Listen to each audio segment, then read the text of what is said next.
Hello, everyone, and welcome to this very special holiday edition of Faces of Digital Health. I am extremely happy to have the group of you guys here. So, Zayna Khayat, the healthcare futurist, Daniel Kraft, also a healthcare futurist, and the founder of NextMed Health, Lucien Engelen. Would you also say you're a healthcare futurist? You're just like Nope. a book of knowledge. He's a nowist. Oh, A so healthcare nowist. nowist.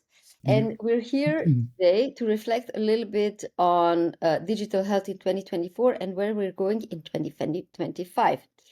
And maybe just to set the scene a little bit, just a second, I will share my screen with a few data points. Now we need Christmas music just as an intermezzo You prior can to the sing. data getting in. You can sing. Can you see my screen? Yep. There we are. Awesome. So I just want to highlight a few things that kind of stood out in the space for me. Whoops. And then I'm going to ask you to do the same. So my three topics are the focus trends as presented by Rock Health. We're going to obviously talk about the AI hype, adoption and regulation, and cybersecurity is one thing that's been on my mind this year. So investment-wise, we're still waiting for the end result of how Q4 did, but based on the data from Gallant Growth, the investments have been rising compared to the 2024, but the number of deals is falling a little bit just because more investments have been going to later stage startups. And this is also interesting. So Rock Health created this maturity of market map where they are putting healthcare AI in the developing stage. We're moving from research to actual projects and practical implementations. Food as medicine is still a topic that keeps rising, especially in the US. I don't see that much of that in Europe. If we look at AI, there were 3.3 billion invested from January to October 2024, which is actually 36% of overall funding. And it's some people in the digital health space are saying that there's too much focus on just AI and not enough focus maybe also on services in healthcare, because obviously technology is not going to solve everything. HIMSS and Medscape also put out an interesting survey results around the use of AI and adoption in practice. So doctors seem to be quite concerned about AI and the ethics dilemmas. But what was really interesting, and I didn't add the data there, is that basically while the productivity increased according to this survey, the costs and the time that clinicians spent didn't. In terms of AI, there's also the regulation space. There's like new organizations that are coming up to provide some sense of how AI is managed, and CHAI, the Coalition for Health AI, is planned to open 2 assurance labs in the US by the end of 2024, and they're actually in discussions with OECD to set something similar in Europe as well. I think another thing that really resonated in 2024 was the fact that Forward Health, which basically we were all very excited about, the pods for self-assessment and medical exams basically closed in 2024. So I'm definitely curious to hear what you guys are going to say about that. And then cybersecurity, as I mentioned, is something that is becoming increasingly problematic. In 2024, almost half the population in the US was potentially impacted by data breaches. The cybersecurity breaches are increasing. And what's interesting is that if in the past, the attackers would just hold the data until they got ransoms, they are now actually also taking the data. So it's not just locking it, they're actually taking it as well now. And an interesting research came out from the UK in terms of the women's health. The reason I'm mentioning this is because the big issue in women's health is that often say that we don't know much about the impact and the consequences of lack of healthcare for women-specific issues. So this UK research showed that every additional pound invested in obstetrics and gynecology could bring back 11 British pounds of ROI.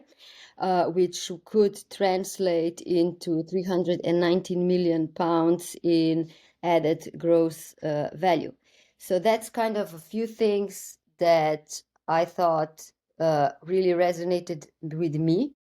Who wants to start with any additional comments? Lucien, I was thinking that we might want to start with you because a lot of this data is very US focused and you are based in Europe.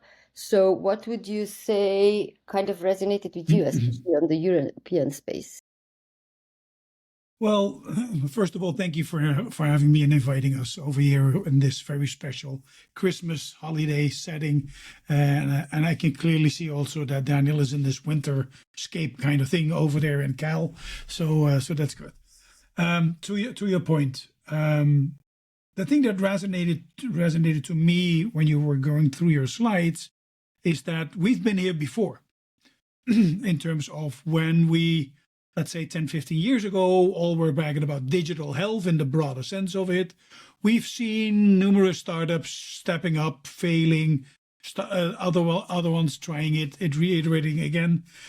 Investors putting money in it, backing out of it, stuff like that. So I think this is an ongoing process with every new development that kicks in. And I was particularly interested in the graph that you showed about the concerns that not only physicians and others have. Same was also true in terms of digital health. And I think it's also the same will be true in every new development that hits the healthcare sector. That's not to say that there's always that skepticism in it, but it's new. And everything that's new needs to be balanced. We need to have research. And then people would say, well, there's no research about that. Let's be honest. In terms of digital health, in terms of AI, the first PhDs will start to graduate next year or something like that. It needs like 4 or 5 years in the mix. So comparing that with old, big, huge bodies of knowledge and science doesn't work out. But it's always a discussion stopper. And that's the reason why I'm bringing that up. I think there's numerous new developments that are very promising. We will see some of them fail. We see some of them succeed. I think Forward is a good example in it. It's the first one to try on that scale.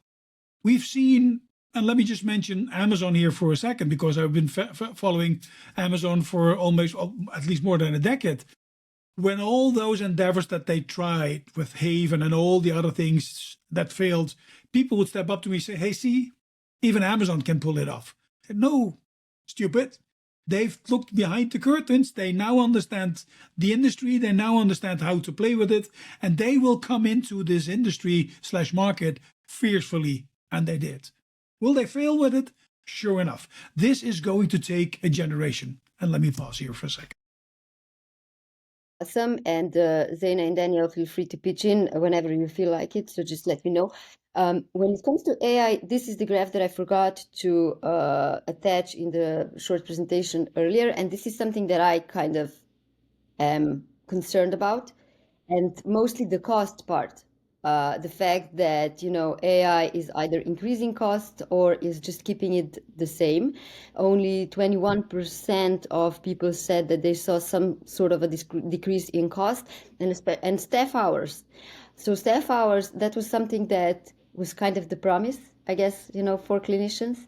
It was also very logical that the workload wouldn't decrease, but like maybe the waiting times for patients would, because doctors would suddenly be able to screen more patients than earlier. So who wants to step on that one and maybe add some additional comments, maybe Zayna or Daniel? I just sort of take the bit of the long view. I mean, it's great to focus at the end of the year, what happened in 2024, but to take a bit more of the longer realm, Lucien already mentioned, 10 years ago, there's often a lot of hype and hope. We're all living with digital health, Moore's law, things getting smaller, cheaper in terms of compute. AI is somewhat on that exponential as well.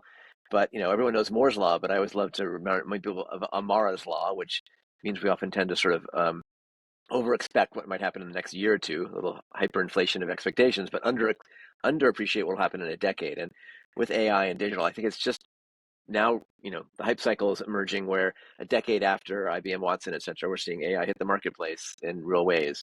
Digital health, the promise is starting to meet the clinical realm, still a lot of fragmented pieces. And the big challenge is often the workflow piece. And there's so many fragmented systems, whether you're in Cerner, Epic, or any other platform, these new tools, whether they're AI enabled or digital health per se, which of course is blending, need to sort of meet the clinician and the consumer and the patient where they are. So I'd often say it's sort of the early days, and we look at these stats, it's sort of interesting to look quarter to quarter, but I think sometimes to broaden the view and sort of see where are we on this continuum. And I think it's still early days in the big realm. Zayna? And maybe I'll just add, I mean, I think I'm pretty skeptical when these critiques of AI didn't do this miraculous thing or didn't do that. So reminder, what technology does, it replaces labor wages. That's what technology does, right? Most agriculture industries are technology industries with a little bit of labor, unlike what it was even 50 years ago. And so if a clinician that is using a very basic point solution like an AI scribe, which seems to be the flavor of the day in this last quarter, is saying that, it's taking 20, 30 hours out of their week, which they call pajama time, right? The time they're at home in their pajamas because they can't get it done in the clinic. That is incredible, productivity gain. So, I often say any technology in healthcare, as Daniel said, whether it's a digital or any other tool that's replacing labor wage, well, what you free up is largely what I call gray dollars. You're not shutting beds, you're not closing clinics, you're not laying off people. You're freeing up capacity, either to have a break and maybe see their kids during pajama time, or to, as we've heard, spend a little bit more time, or whatever you want to call it, deeper medicine, as Eric Topol calls it. So I think that's what we have to always remember, why there's technology. And as we know, the promise of AI is, unlike other tech in healthcare that mostly freed up physical labor and some menial tasks, like this ability to finally get at the cognitive, both Gen AI from a communication and predictive AI from a how you make decisions, is massive. Reminder, 75% of all of healthcare spend is labor. We're the most labor-intensive industry in the world, more than any other sector, more than mining, more than construction, and we have not gotten at the labor structure. And that's, to me, what the promise is that any digital tool today has not been able to crack, that I think AI will. Mm-hmm. Yeah, to build on that, I also think that we also need to take into our minds that when you start using these tools, it takes a while before getting adjusted, before it gets into your muscle memory, before you changed all the things that you've done. Just to give you one example, we started back in the days at Radboud University Medical Center with continuously monitoring on ward. And one of the things that was measured was the number of the respiration rate. Prior to that, that was measured like a nurse, and I'm making a bit of an exaggeration of it, looking to the patient and say, well, that's about 12. Then we started to measure it autonomously, and they still did the same thing as well, until they trusted it, until they became adjusted to it, until they managed to bring that into their everyday workflow. And that's where things start to kick in. So looking to these numbers, which are true, and I do believe that all of them are generally correct, but give it some time. If you would shift today from Cerner to Epic, or from Epic to Cerner, or whatever, it takes you 3 to 4 years to get everything up and running. And now all of a sudden we think that AI is as magical as the term. All of a sudden with the magic wand solves everything within a fortnight, which is not true. So it kind of raises the issue now. We've got these technologies, these tools. It's almost more of a science, the real field of implementation science. How long does it take from something to be discovered or out there, whether it's voice to text or a new wearable where the data flow can track blood pressure and get into the EMR, and sort of connecting those dots into the workflow and align the incentives to use these tools. So that's often the larger gap. So we need more folks doing design thinking and human psychology and change management on top of all the technology advancements. That's a really great point, because implementation is probably, some say 60, some say 80% of the success I'd say of a 90 at technology. least. 90 You at say least. 90. Okay. And I think that's kind of something similar that we also see in the European health data space, Lucien. I was reminded on that when both you and Daniel were talking about, we are maybe too impatient sometimes with technology. And I think that's kind of the situation with EHDS. Everybody is expecting that now, because legislation is here, it's just gonna work. But actually, a lot of projects have already been happening in the last decade to kind of support the efforts and figure out the how of this whole idea. And now the key focus is on really figuring out how can we align based on standards. Different countries have different state of digital maturity. Those that have things digitized are faced with legacy systems. Those that don't need to find funding to actually start digitizing. So yeah, patience, I guess, is one word that I'm kind of getting from this whole discussion. But so that we don't get too much stuck on that, let's talk about excitement. What kind of excites you at the moment in the digital health space? Are there any things that you saw that you were impressed by? Daniel, you usually have tens of slides of solutions that are really impressive when you already see them. So what's standing out for you or keeping you thinking at the moment?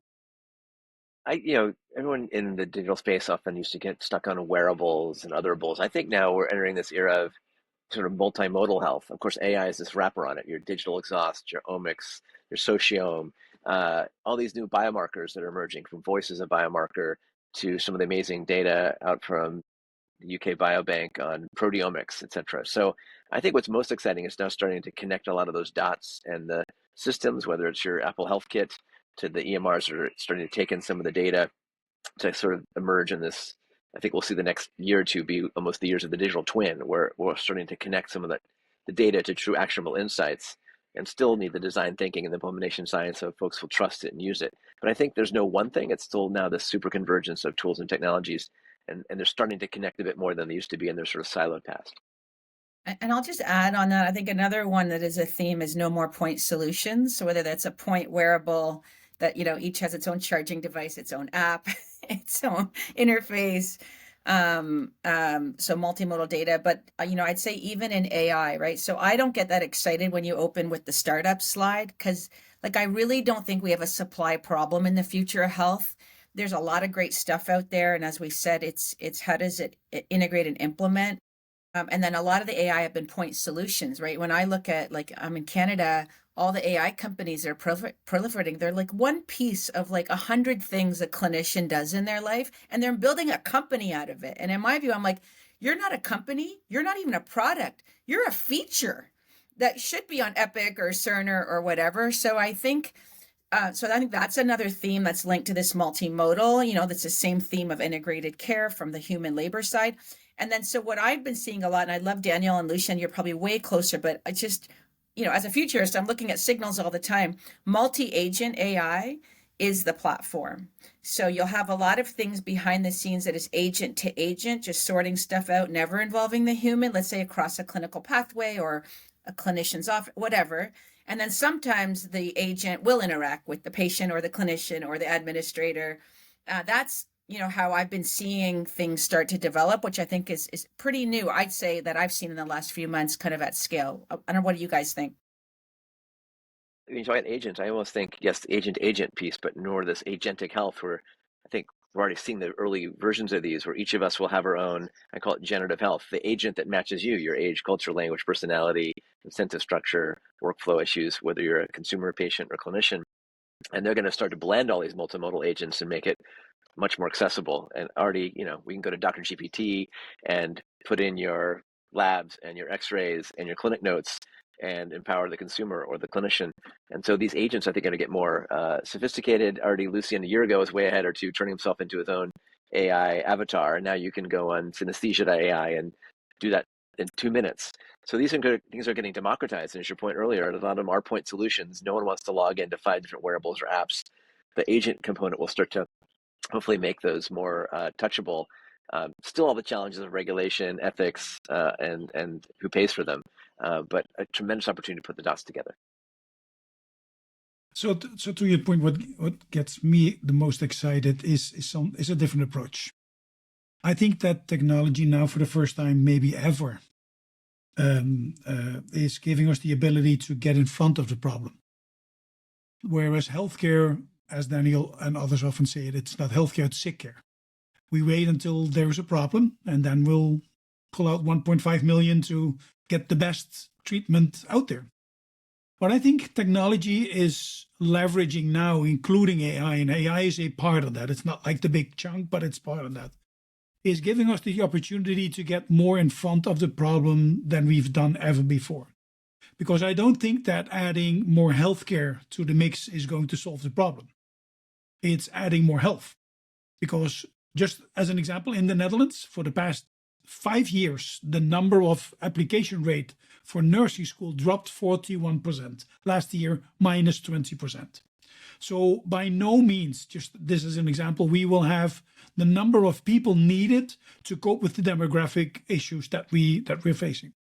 So when we can utilize all that data and early signals from your watch, your phone, your environment, smart cities, your sewage, all the things combined, gives us, I think, for the first time, an opportunity to, if that convergence that Daniel mentioned, and if those agents that Zayna mentioned start to interact and to connect with each other, we will be able to make sure that we're there at the moment in time before somebody gets sick. And I think that's not only way cheaper, but it's also preventing people from having a life event that they need to recover from and maybe even need to step down from their work, just to also look into the economic aspect on that. And the reason for mentioning it like that is that this didn't happen to me only since the last 1 year and a half. As opposed to talking to elder men in city halls that are responsible for health and social and well-being, I find myself now talking to the elder men of economic affairs and businesses, because they now understand that investing in healthcare, and you showed one of the slides about women's health, every dollar put into health is going to deliver ROI up to 9 times in general. And every quarter of a dollar put into digital health, as the WHO stated, is going to create 200 million less deaths and up to $199 billion of economic growth. So these things now, we've always tried to address it from a healthcare perspective, and now business and society is getting into the mix as well. And we all know what happened with prevention. It always was, there's nobody paying for it. Guess what? That's starting to work right now, and technology is the big lever into it, I think. And just to your point about shifting from sick care to healthcare, and one of the things we think we've seen in 2024 and is going to continue to accelerate is now our consumer devices, the Apple Watch, the Aura, the Whoop, all have a bit of that early. I always talk about the check engine light for the body, the vitals one on the Apple Watch, or as a health tracker, it'll look at your sleep data, your resting heart rate, your HRV, and others, and give you that little early warning. Hey, you might be a bit off. Maybe you've got a pending COVID or flu or something else, and give you that sort of proactive element. And that's the beginning stages of integrating that to everyone's life that will then hopefully move the needle to prevention, proactive detection, and finding things, as Lucien says, the plumber's problem before the leaks start. It's a great I'll just point. add, Tasa, one more on that, just yeah. so you guys get me riffing, is the other part of, I think, why we're so optimistic from what we see is, of course, the speed of computing power, Moore's Law, all these things, the pace at which we're doing things is getting democratized.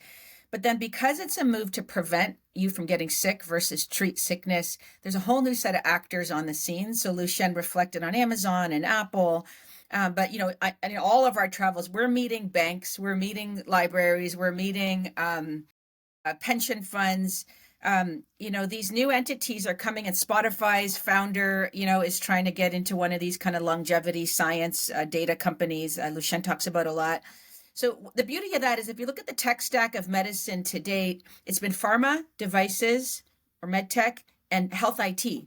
Epic, Cerner, so it was contained to a few players who could have the capital structure and the way to do what they do, and no one else could really participate. And we had to finance that R&D by buying those products and services. These other agents are developing solutions, that are outside of healthcare, and the R&D, if you will, is being amortized across every sector they're upending. So I'll just give one example. At South by Southwest, there was a whole session, I think Warner Music, a big TV studio, Apple with their VR, and one of the big video game companies. I didn't realize video games is a bigger industry than all of the other entertainment industries combined. I should know because of my bills every month with 3 teenagers, but I didn't know. So like you think about like all these new actors coming in that already, like as Daniel said, they know how to delight the customer. They know how to do design. And they've got a capital structure that's going to allow them to move very fast. I just think that's another converging point of why we're pretty optimistic. On that point exactly, I invested in a company called Deep Well Therapeutics, and they are doing medicinal media, blending video games and medical device and mental health. And they just got an FDA clearance for their SDK to embed these sorts of tools in all sorts of video games and media, from VR to your mobile device. And so they're sneaking in, right? And sort of, how do you get someone engaged in their health? Sometimes it's by playing a video game, and then the AI can optimize that for the individual. We've seen digital therapeutics for ADHD in that space as well that are FDA cleared. So lots of new ways to engage folks on the health side, not just the sick care side. Lucien, you're on mute, I think. So you wanted to say something? We're just going to riff for an hour, Tasha. Sorry. Yeah, that's me in technology. That's not going to work. So let me share my screen if that works. Hopefully that does that work? I'm Yeah, not sure. it should. We'll wait. Don't worry. AI is easy, AV is hard. We'll get it done. Yeah. So what I see happening right now is this. We all talked about personalized medicine, which was in the mix for ages, and all the nifty and billions of dollars went into that bucket. We now also have the opportunity to create, with AI and data, more that personalized healthcare aspect. The first one is the disease. The second one is the whole human. The third part that's kicking in now, I think, is that personalized health aspect, where you will get a different cash receipt at your supermarket based on the things that your system knows that are beneficial for you, are made cheaper for you and made more expensive for me, for instance, as an example. So I think that is going to push the boundary in a totally different way that we've ever seen before until now. So I want to just maybe go back a little bit in terms of the positive expectations, because I keep thinking, about the barriers to success. So my next question is there a topic that you see that's not maybe discussed or understood enough? I'll give you an example. So we know that mental health is at the forefront also of delivery. There's like tons of solutions and startups that are promising faster diagnostics. But actually in mental health, the challenge isn't, diagnostics is a challenge, but the challenge is also the supply of clinicians, psychologists, psychotherapists that then actually talk to people. And one topic that I'm kind of curious about is the connection between police and healthcare. Because I spoke with a representative of One London. It's a project for digitizing the whole London. And he said, my son works in the police, and I don't know how many calls, like a huge percentage of the calls and interventions that they need to do is actually connected to mental health. So in many cases, we don't have that deep understanding of the problems. So what do you see is not maybe understood well enough or is not discussed enough? Is there anything that comes to mind? Go ahead, Danny. I love the mental health space, and certainly police and other first responders need to be more engaged in that. And maybe digital tools can identify who you're coming up against, analyze their presence from video to voice, and give folks proactive warning. But I wanted to hit an area I think Lucy and I are both interested in, is what's the future of the workforce? And with all these new AI tools, which are exploding, and digital platforms, how do you select the next generation of medical students or nursing students or pharmacists or nurses? How do you educate them? What do they need to learn, whether it's in digital mental health or integrating AI into their intensive care unit multimodal data? Who do we pick, and how do we get them engaged, and where do we shift our human resources, and what are the economics of that, and the regulatory elements? Because I think we're entering this new age, but of course, regulatory reimbursement and often the let's say the medical school curriculum are quite lagging. Yeah, and the nursing school curriculum and physiotherapy. I would agree that's a big one that it's just weird. It's like this big elephant, yet it is the thing because 75% of healthcare is labor. And I think treating illnesses like mental health with talk therapy as the biggest lever plus drugs, we're going to look back and be like, that's what we did. We're going to have a whole other set of tools based on our discussion. I'll just give you my top 5 list of like the sleeper topics that are coming.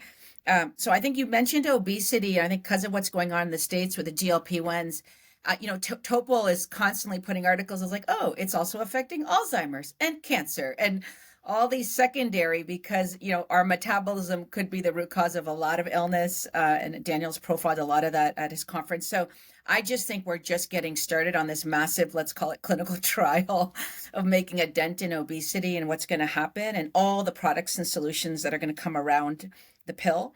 Sleep, I think, is going to have a renaissance soon. Women, as you said, in a whole new way. Dental and oral health. And Maria Filipova and her team in the US have been a leader. I think the last one, and I love Daniel and Lucien, if it's coming on your radar, it's just kind of carbon in health. So, all this AI eats a shit ton of energy. And so we're starting to see, and Manish Juneja in the UK and others are starting to say, oh, this new calculus of the cost benefit of, let's say, an AI solution isn't just, let's call it the quadruple aim, but there's this carbon cost that could actually tip the scale. And then accreditation being linked to net zero. And this is starting to come. I just wonder, guys, do you see this 2 years from now that it's going to be mainstream or what? Well, this idea now of connecting of health to planetary health and our impact, and I think there's a statistic that the healthcare industry writ large is like the 6th largest polluter on the planet. Think of everything from the waste from an OR to now the computational cost of AI for your chatbots. So I think that's an important area to integrate into our knowledge set. Yeah, I think it was already 3-4 years ago that we, together with Radboud University Medical Center and Maastricht University Medical Center and Deloitte, calculated that during the pandemic, we've saved as much as 3.4 million tons of carbon dioxide by not bringing people back and forth into the hospitals. And then they said, well, yeah, but all those servers need energy as well. Correct. But also the server companies are building sustainable systems that are powered by new renewable energy and stuff like that. So, and also it costs less and less energy.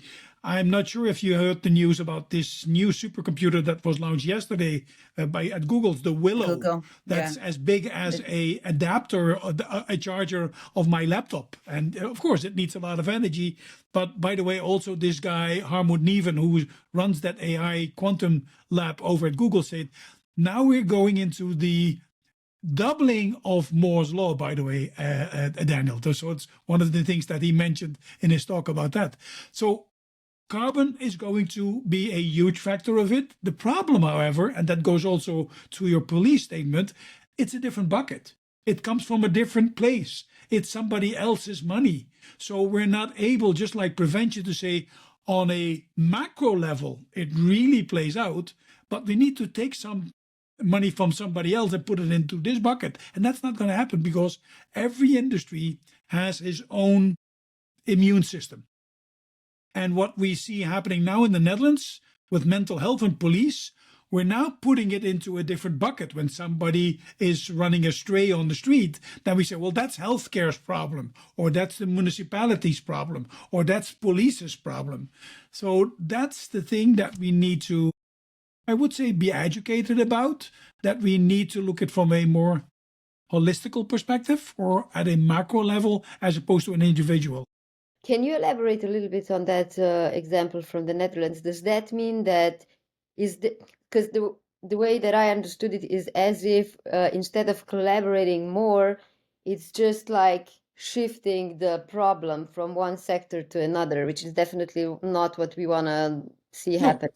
And I don't think it's exclusive for the Netherlands. I think this is what's been done always. It's like, so this is the bucket of internal affairs, or this is the bucket of mental health, or this is the GP that needs to step up to it. We've done that always.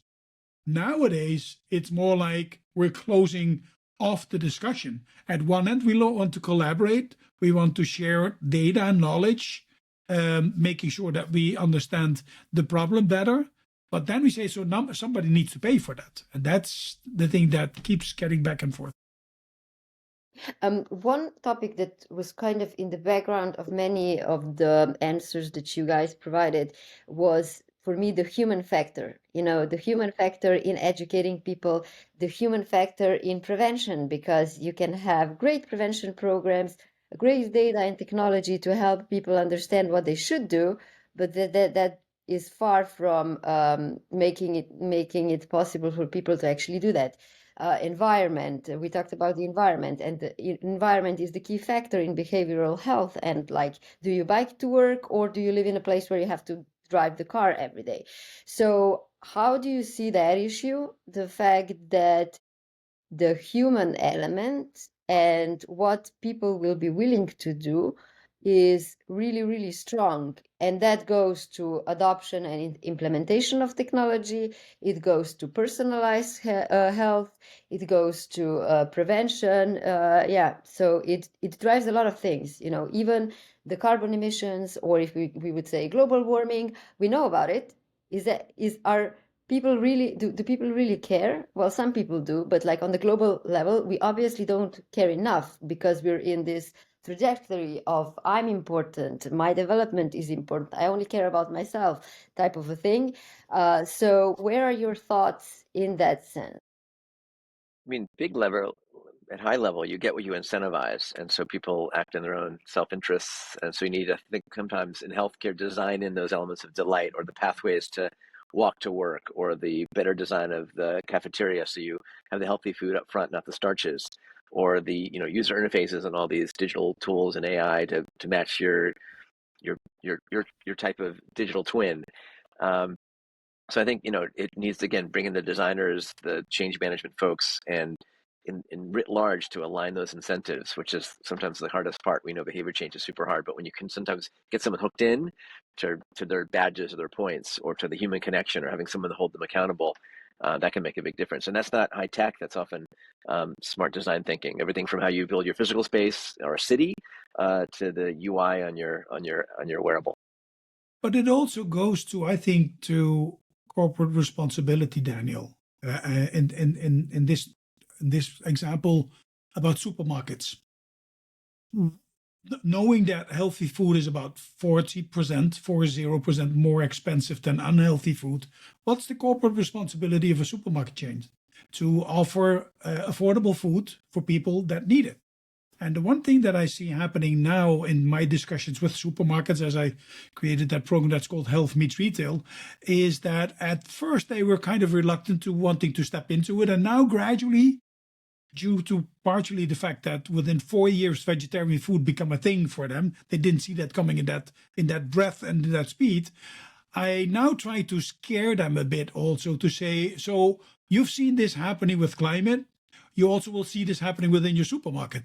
And again, that also brings me to the point and where I said during my keynotes, I think there will be a Greta for health, that not only will be talking about that carbon footprint, but also demanding that you as a company no longer are able to deliver food that's unhealthy in your canteens and stuff like that, that also will be able to really down drill that and make you move into that direction. So not only as an employer, but also as a supermarket, and also as a provider for food and other things.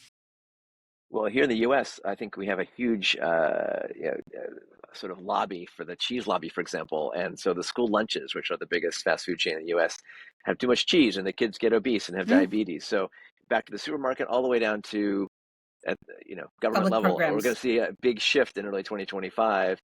Make America healthy again. God forbid we have RFK Jr. as our czar for healthcare.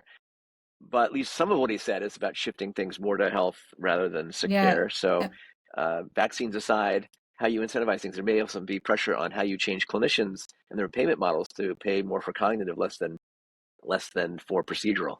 So some balancing might happen, and politics plays a role. Just to build on the grocery riff, so I've just joined the board of Nourish, which is kind of a national in Canada nonprofit for food and medicine to catalyze. So I'm getting way more exposure to this area than I ever did before. And I think, Daniel, who did you have at NextMed last year? She was incredible. Nora Nora, who's the CEO of Eat Real, who makes the point about so much of our health is driven by our bad eating habits and focusing on kids. So just one thing, Lucien, maybe you've seen this. I saw like that big supermarkets have an area called the health food aisle. Yeah. It's like, what is that? That's food. So I wouldn't call it food, Lucien, the stuff. It's food like substances or edible chemistry. It's not food, right? By the biological definition. The other area, is part of my work at Nourish. I've been looking at in the States, these food deserts.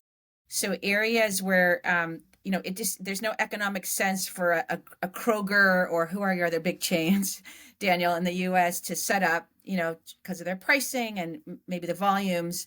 And so food deserts and healthcare deserts tend to overlap geographically. So there's also not good services. And then the feds will set up programs like, the Supplemental Nutrition Assistance Program, SNAP, the old food stamps.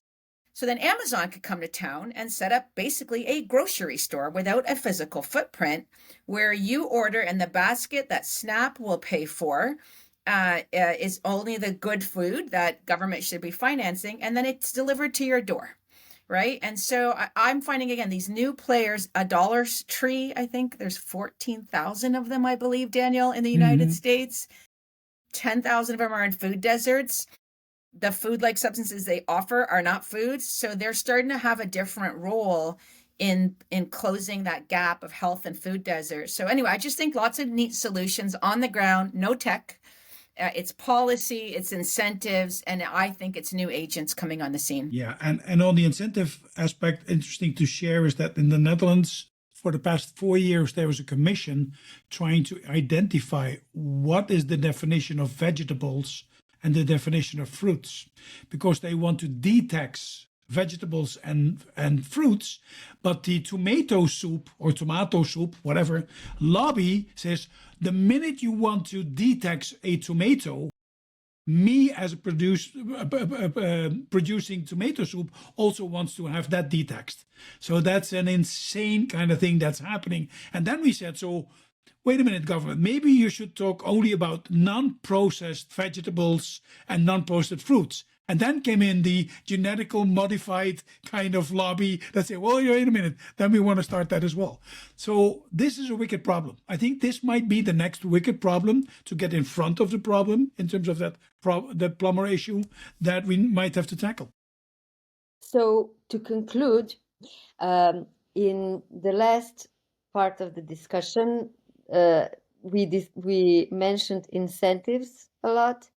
So incentives either what drives people to behave healthy or what drives the industries to act responsibly and for the good of the population and not for profits. So what would your advice be to legislators and decision makers in terms of policy designs, which is basically what you need in the end to create change? Oftentimes, just because you want to do good, that doesn't mean that you will, because if you work in the industry, you will need to put profits first. Oftentimes. I think one of the challenges with legislators, I think there's like one PhD in Congress in the United States. There's a few quasi-MDs in the Senate. How do you educate the legislators, the government folks who are going to set these policies?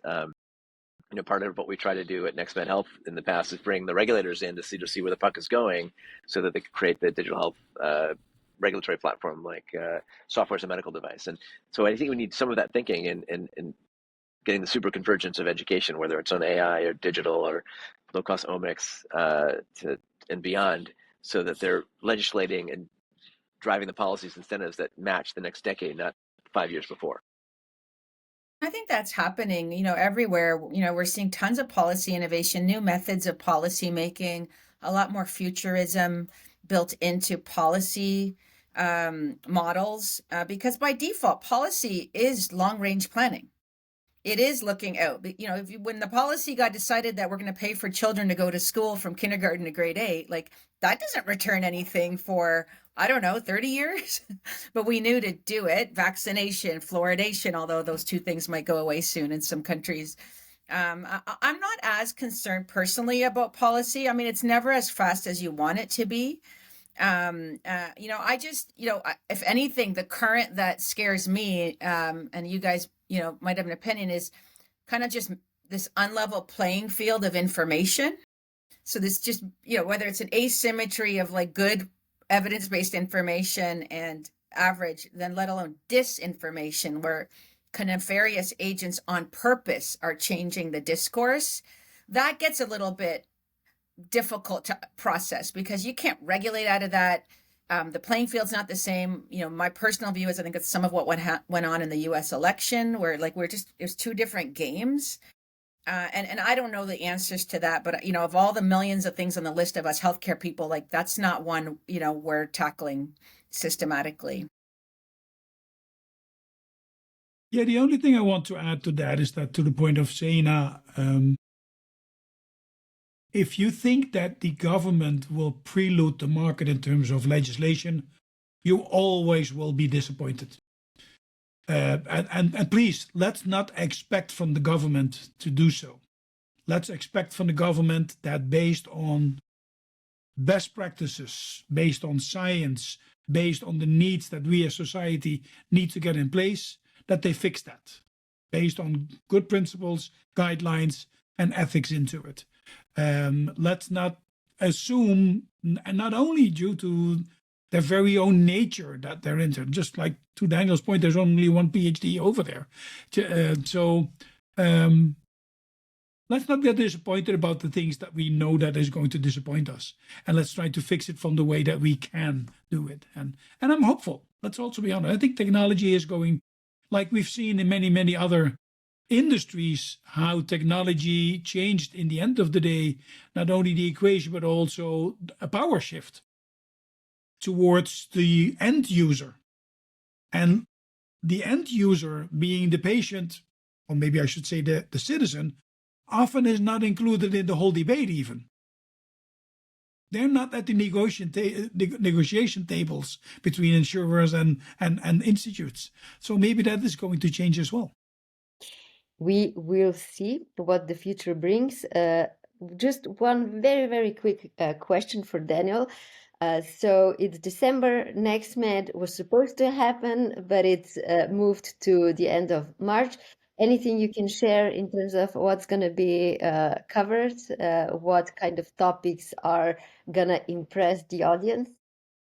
Well, thanks. You're all going to be at NextMed Health at NextMed.health. It's going to be March 30th to April 2nd in the spring, thanks to some unexpected renovations at the Hotel Del. I think the theme is still back to the sort of superconvergence realm. How are we going to think about taking these new magical tools and connecting the dots into the future? So we've got what's now, but how do we go from now to next? And whether it's medical education or integrating AI or who regulates or who pays for things. And the magic is in NextMed Health is it's not any one field. It's bringing folks from the clinicians and patients to the regulators to the startups to sort of see and connect the dots. So I'm excited to have you there and encourage other folks to join us at NextMed.health. Thank you, everyone, again for your time today and for your insightful and thought-provoking thoughts. I will definitely re-listen to everything we discussed to kind of, think about how to think even further on. So thank you, everyone, and have lovely holidays and good 2025. Happy holidays. Thanks.